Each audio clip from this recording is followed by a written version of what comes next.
La crise de l'euro serait-elle derrière nous? À voir les évolutions des marchés financiers, on pourrait presque le croire.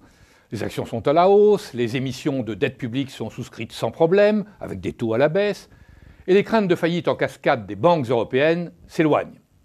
Certains diront que ce répit est dû à la rigueur budgétaire imposée par l'Allemagne dans le cadre du futur traité européen.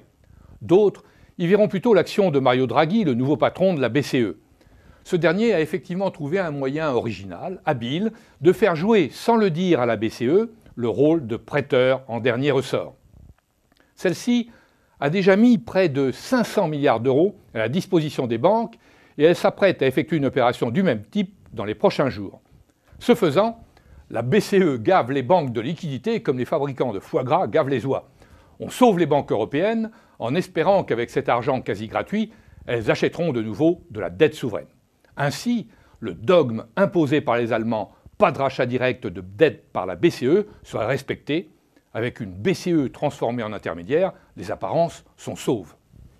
Ce répit est le bienvenu, mais ce n'est qu'un répit, car on n'a rien réglé sur le fond.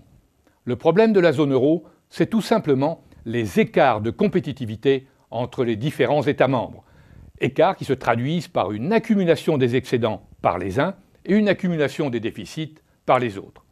Comment surmonter ces déséquilibres? Il n'y a guère que 4 moyens. Le premier, traditionnel, serait de procéder à des dévaluations. Mais c'est impossible dans le cadre d'une monnaie unique. Deuxième solution, restructurer les dettes des pays les plus faibles en acceptant d'en effacer une partie, voire la totalité. Impossible, nous dit-on, car si on accepte par exemple un défaut total de la Grèce, c'est toute la zone euro qui s'effondre. Troisième solution, que les pays en excédent acceptent d'en transférer une partie vers les pays en déficit. C'est ce qui se passe dans les États fédéraux comme les États-Unis. C'est ce qui se passe en Italie entre le Nord et le Sud. C'est ce qui s'est passé plus récemment entre l'Allemagne de l'Est et l'Allemagne de l'Ouest. Impossible, nous dit-on, parce que l'Allemagne ne veut pas payer pour rien. Reste alors la quatrième solution, que l'on met en œuvre sans vraiment expliquer toutes ses conséquences. Derrière la rigueur à l'allemande, il y a en fait ce que l'on appelle une dévaluation interne.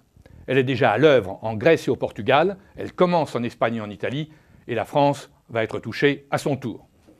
La dévaluation interne, c'est une baisse drastique des revenus de la quasi-totalité de la population, à travers une diminution des salaires nominaux et une augmentation des impôts et des prélèvements obligatoires. En principe, une dévaluation interne, pour éviter un effondrement du pouvoir d'achat, doit s'accompagner d'une baisse au moins partielle des prix pour le consommateur. Or, ce n'est pas ce que l'on constate en Grèce, comme en Espagne ou en France. La dévaluation interne que l'on expérimente dans la zone euro n'est pour le moment qu'une purge, comme on en a rarement connu dans l'histoire économique, hormis en temps de guerre ou dans l'entre-deux-guerres.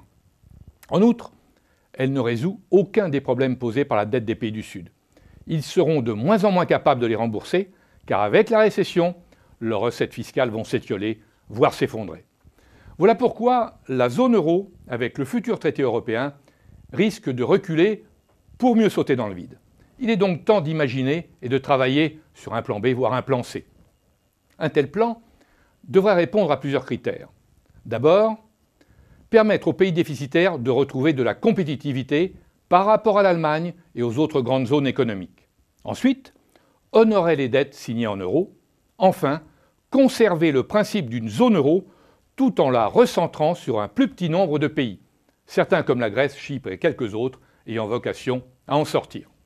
Ce plan B consisterait en fait à procéder à un réajustement monétaire en créant par exemple 4 euros. 1 euro marque qui vaudrait 1,10 €, 1 euro franc qui en vaudrait 0,95, 1 euro lire à 0,90 et 1 euro pesette à 0,80. L'euro subsisterait à l'image de l'écu hier et sa valeur serait la combinaison des 4 sous-euros. Un serpent avec des marges de fluctuation, moins de 5 plus de 5, et des règles strictes serait réinstallé. Chaque banque centrale aurait à réimprimer les nouveaux billets en coordination avec la BCE qui conserverait bien évidemment un rôle. Certes, on trouvera 1000 raisons pour expliquer qu'un tel plan B est totalement irréaliste. C'est vrai, les problèmes sont éminemment complexes.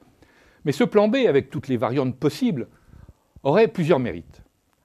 Celui de répondre au déséquilibre de compétitivité, de garder le principe de la zone euro en la recentrant sur une dizaine de pays seulement, celui d'honorer les dettes contractées en euros Et ce plan B ne dispenserait pas les pays du Sud des efforts budgétaires, d'une plus grande rigueur dans les dépenses, mais au moins le coup d'accordéon avec les dévaluations leur permettrait de retrouver un peu de compétitivité et donc de la croissance, pour le bien de tous, y compris de l'Allemagne.